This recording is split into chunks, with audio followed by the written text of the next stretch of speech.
Eu sou Bianca Kutaiti, eu trabalho na Casa de Leilão Bonhams, a terceira maior casa de leilão do mundo hoje, e eu sou especialista sênior de arte contemporânea.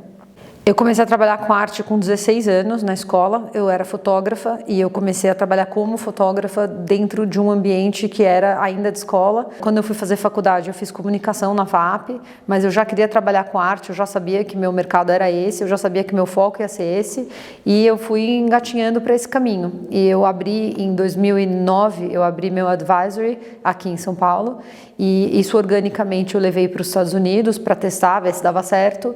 Dentro desse dava certo, deu certo e organicamente virou uma galeria e com o Covid, infelizmente, eu tive que entrar para um outro mundo e fui contratada pela Bonhams e é o emprego dos meus sonhos, na verdade. Quem compra arte brasileira e latina de uma forma geral, não só nos Estados Unidos, mas na Europa e na Ásia, são pessoas que estão começando a conhecer. O mercado latino é muito abrangente porque as casas de leilão fizeram com que isso acontecesse. Então, antigamente existiam os leilões separados de América Latina, os leilões Latam, e hoje em dia os leilões Latam são junto com os departamentos de impressionista e contemporâneo, e isso fez com que o mercado fluísse para outros mundos e outros compradores. Isso foi a melhor coisa que poderia ter acontecido para o mercado latino como um todo.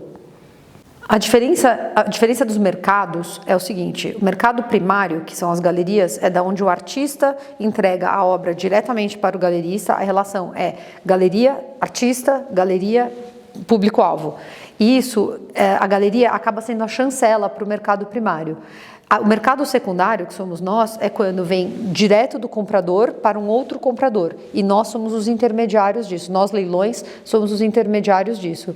Esse mercado secundário é o termômetro para que o mercado primário consiga fluir, porque é um mercado muito maior em termos de volume de venda. E isso é o mercado secundário. E isso, os dois mercados são muito confluentes e um depende do outro para poder dar certo. As feiras são a forma como o mercado primário se posiciona para um público maior, porque as feiras não podem ser locais e bairristas. As feiras hoje têm modelos internacionais e chamam públicos internacionais. Miami, por exemplo, tem a Art Basel, que é a maior de todas, e a Art Basel ela traz uma média de 80 mil pessoas por edição só em Miami e gera uma renda absurda, não só para a cidade, mas para todas as galerias e para todo o mercado que está em volta, porque não é só a Art Basel, existem 20 feiras paralelas, em Miami especificamente, usando essa como exemplo porque é a maior de todas. Mas então a relação, como eu falei antes, a relação é artista, galeria, galeria, feira, feira, circuito de feiras. E os leilões estão por trás de tudo isso. Os artistas brasileiros que eu levei do Brasil para vender nos Estados Unidos, alguns tiveram muito sucesso, como Gilberto Salvador, por exemplo. Mas eu acho que no caso do Gilberto Salvador, o profissionalismo dele como artista transborda para qualquer lugar que ele vá. O Rubem Robierbe, por exemplo, é um artista brasileiro que mora nos Estados Unidos, então eu uso o Gilberto Salvador e o Rubem bastante como exemplos dos dois mais profissionais que eu tive, e o Rubem me trazia coisas do estúdio dele nos Estados Unidos e abrangia um público totalmente diferente. Que não era brasileiro, eu nunca vendi para brasileiros através da minha galeria, eu vendia para americanos mais. E o Rubem, ele atinge um público muito grande porque ele tem várias galerias pelo mundo. Eu acho que a relação do galerista com o artista, primeiro precisa ser de extremo respeito e amizade. E depois você vai aplicando a realidade, vai fazendo feira, se a galeria não quer fazer feira, a minha galeria, por exemplo, eu não fazia feira, mas eu vendia para mercado primário e mercado secundário.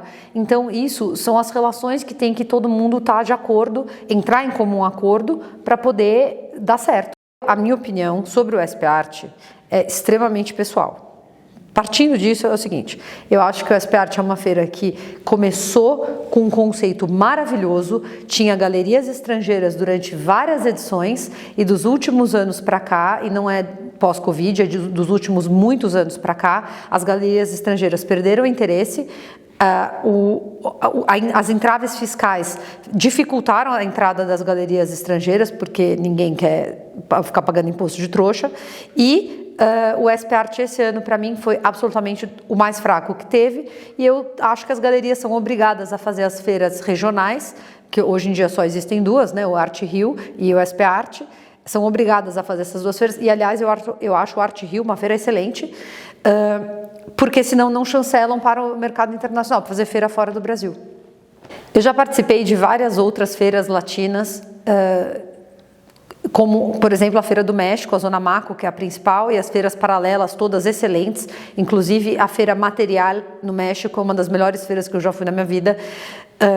Eu fui na Artbo, em Bogotá, e na Feira de Buenos Aires. São as três, eu acho que são as três maiores da América Latina, junto com o SP Art, só que o SP Art, para mim, agora já virou uma feira quase secundária.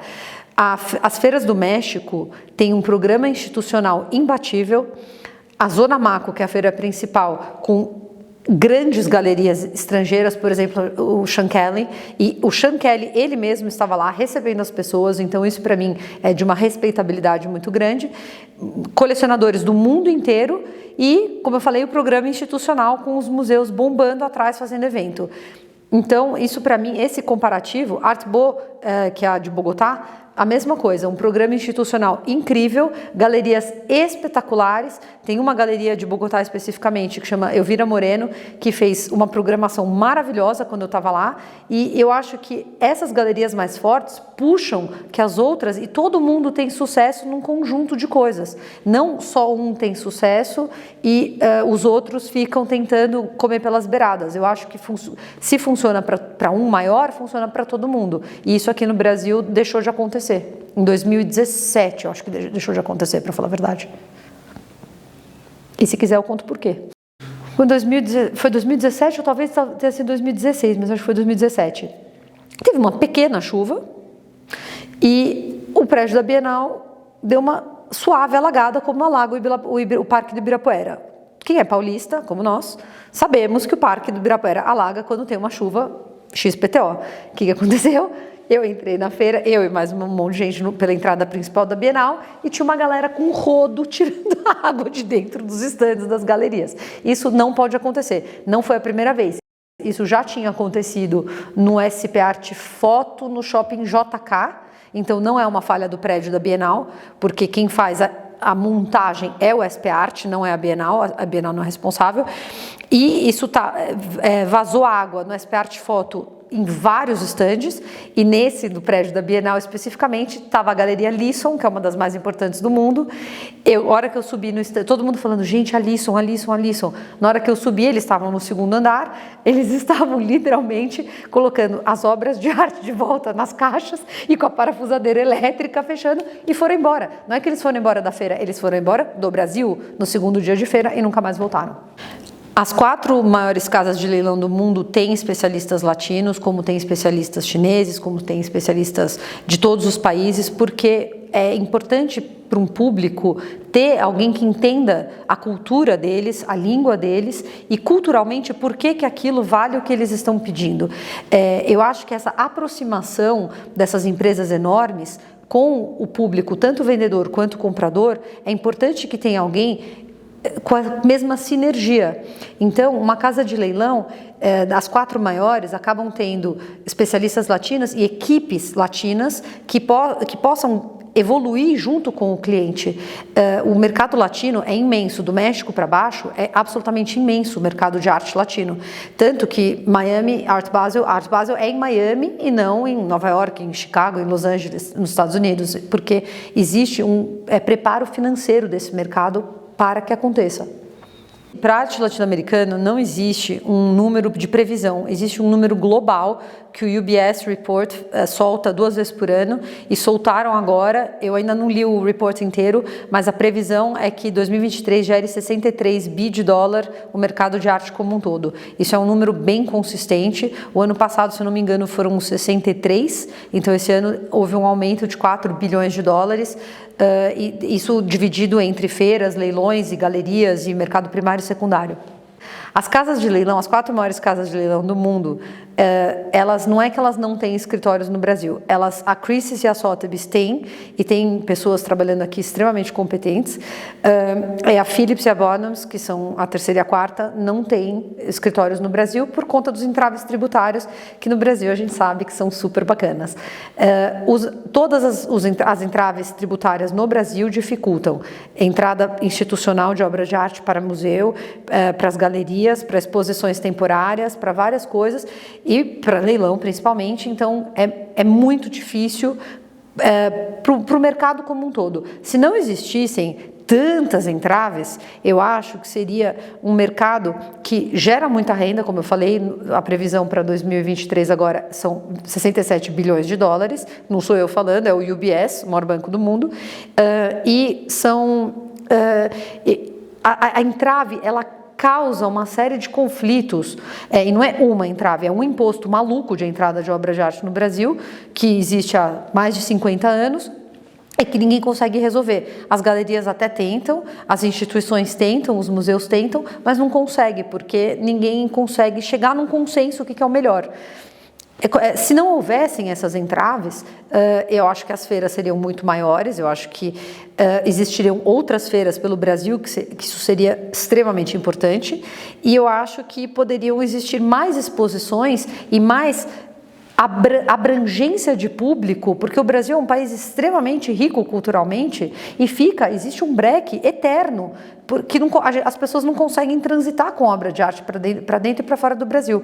Então, eu acho que isso dificulta muito como um todo. As casas de leilão internacionais têm um cuidado absurdo e regulações de compliance, não é regulação que fala, é regulamentação, de compliance extremamente sérias, não passa uma formiga pelo compliance, e a gente é extremamente treinado o ano inteiro para que não exista a menor possibilidade de lavagem de dinheiro através das casas de leilão, através de nós, pelo menos.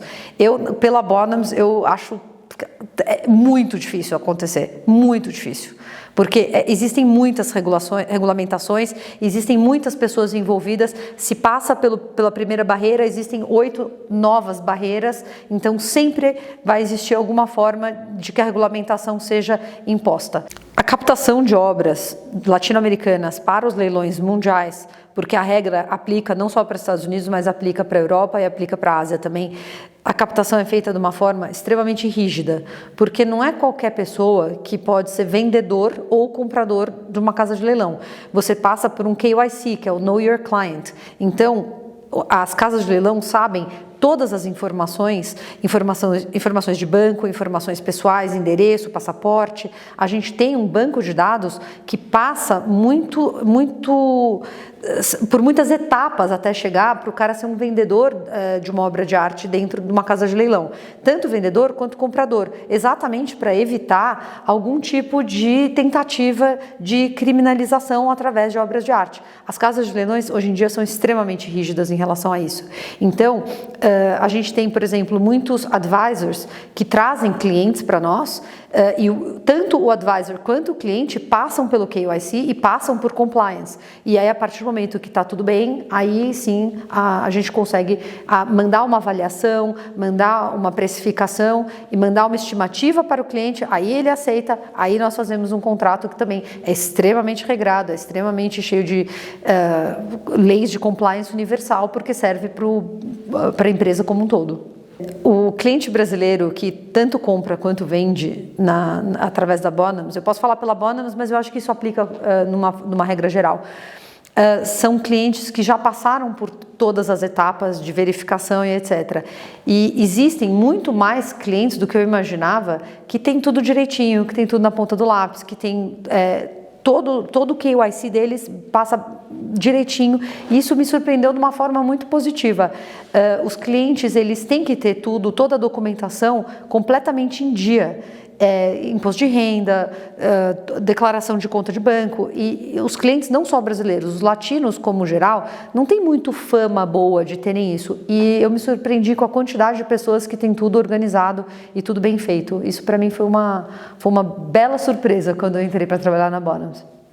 As redes sociais ajudam na divulgação do que a nossa programação está acontecendo. Eu acho que a atração de um público jovem é extremamente importante para quando eles estiverem financeiramente prontos para darem um passo de compra de obra de arte, eles já saberem que existe esse entorno. Eu acho que as redes sociais são um grande alavancador, principalmente o Instagram, eu acho que é um alavancador de novas histórias e de pessoas, mesmo para um público mais velho. Então, um exemplo que eu sempre gosto de usar é o Jerry Saltz, que é o maior crítico de arte do mundo, ganhou o Pulitzer como crítico de arte, e ele é uma pessoa que tem, eu acho que 600 mil seguidores no Instagram, e ele dá dicas para artistas, para colecionadores, para galerias, etc. E o cara é absolutamente um gênio. Eu até tenho uma história boa com ele, eu conheço ele, e ele deu uma palestra em Miami algumas semanas atrás, e quando eu cheguei para encontrar com ele, ele falou: "Nossa, Bianca, você foi contratada pela Bonhams. Poxa, parabéns para a Bonhams, hein? Eles tiraram..." Eu falei: pera um minutinho, você pode te filmar falando isso? Aí ele: pode. Tipo, né, que louca, pode? Aí eu chamei uma menina que tava passando, falei: vem cá, filma aqui, dei meu celular para ela. Aí ele: Bianca, Bonhams, Dream Team, nossa, o prefeito, não sei o que. We're on. Bianca at Bonhams, a dream team with Bonhams and you. Oh, yeah. Thank you, Bonhams. Thank you, Jerry Saltz. Aí eu: obrigada. Ele pegou, veio, me deu um abraço. Gente, é o Jerry Saltz. Tava todo mundo tendo um ataque do coração porque tava ele lá. A palestra lotada de jovens artistas principalmente, deviam ter umas 500 pessoas, fila de espera na porta para entrar, depois uma fila gigante para as pessoas cumprimentarem ele. Ele é um cara que ficou famoso através do Instagram, ele ficou conhecido através do Instagram para esse público mais jovem. Então eu acho que a mídia social acaba alavancando uma série de oportunidades que a gente não teria se tivesse. Para os leilões online é extremamente importante, para as galerias fazerem venda online é extremamente importante, e principalmente para os artistas divulgarem os seus trabalhos. As redes sociais são a primeira coisa que o artista tem que ter. O portfólio do artista tem que ser através das redes sociais para ter um alcance, mesmo se não tem 300 milhões de seguidores, mas que a pessoa coloque no Instagram ou no Twitter, onde for, o nome do artista e apareça pelo menos algum trabalho que ele tenha lá para ter alguma referência. Então, as redes sociais são absolutamente uma das coisas mais importantes hoje para o mercado de arte. Acho que para o mercado como um todo, e o mercado de luxo especificamente como um todo. Deus me livre de fazer dancinha no TikTok, Henrique. Eu tenho 43 anos de idade, olha pra minha cara. Não, o artista vai fazer dancinha no TikTok, não vai vender num leilão nem aqui, nem nas casas Conchinchina. Oxe. A galeria vai olhar o TikTok e falar... Ou a galeria não, né? Porque a galeria não vai perder tempo no TikTok. Mas o assistente da galeria vai olhar e falar: ai, olha, o fulaninho está fazendo... E aí o cara vai perder o emprego. Pronto, acabou.